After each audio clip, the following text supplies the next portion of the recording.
Gordon, how good a test is this match going to be for your squad?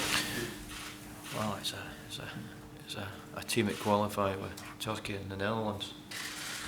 Done extremely well, and I've watched the games. Obviously, the build up to this. I know it's going to be.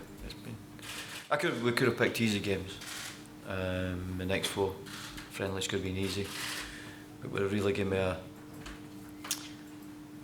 really judge the players when they go to play top international sides like Czech Republic.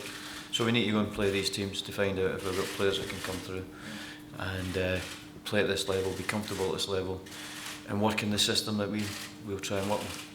We won't know obviously until tomorrow for sure, but how close are Scotland to the Czech Republic, do you think, in terms of ability? We feel we've got good players, good players. They've got good players. It's ability is a huge factor.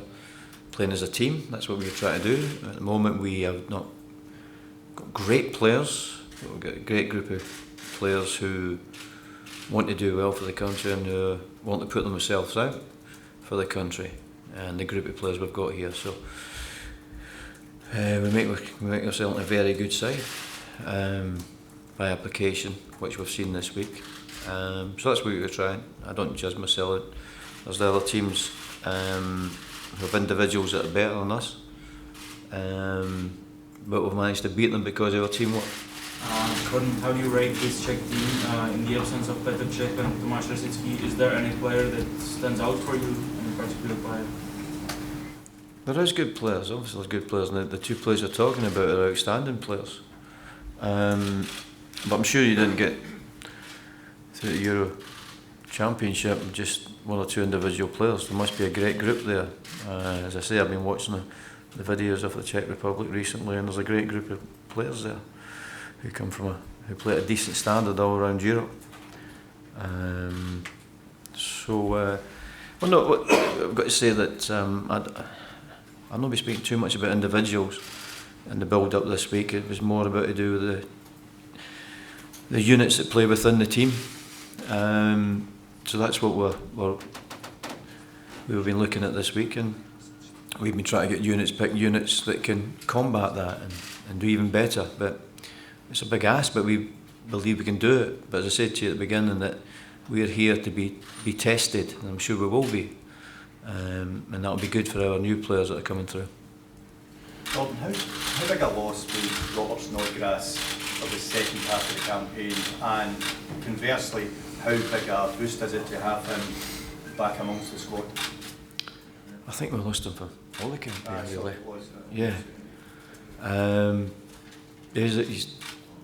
He has got a bit of character. He's got skill. He has been radiating the dressing room since he's come back, which is great. I've got to say that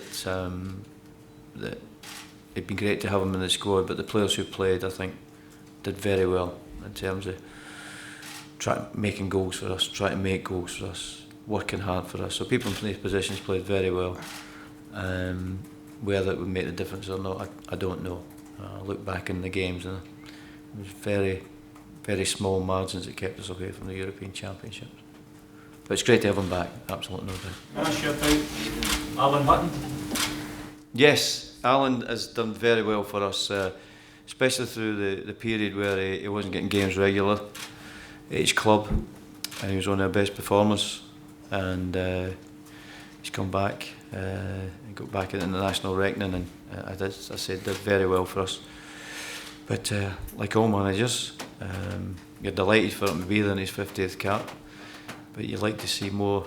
I think I'd like to see more people coming through and trying to put some pressure on Alan. That will help Alan to play even better, and it'd be good for us if we get competition all over the place. It looks like Alan's had his place in the last 3 years, deservedly so. It's up to somebody else to take that off him. But at the moment, to get 50 caps is a fantastic achievement.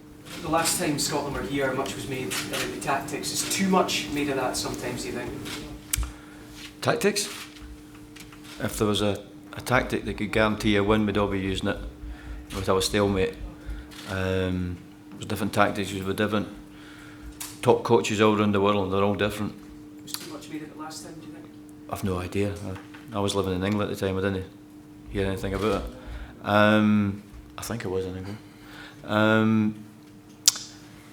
So really it's all down to the application of players. Your tactics are determined, I think, by the quality of players you've got, where the quality is, where you play them, and the player themselves, the character of the player and the ability to pass the ball. It's never got to change. You mentioned obviously Alan Hutton, 50th cap. There's a few boys who may win their first caps, being Watt, McLean. How excited should they be about the opportunity that's presented itself to them? Well, I'd love to tell you how they feel. It was entirely up to them how important it feels to them. So I think you really have to ask them how they feel about it. But their application this week says to me that they're delighted to be here. But I could also say the same thing about Dan Fletcher. So it shows you no matter what age you are, if you show that enthusiasm, it rubs off on everybody.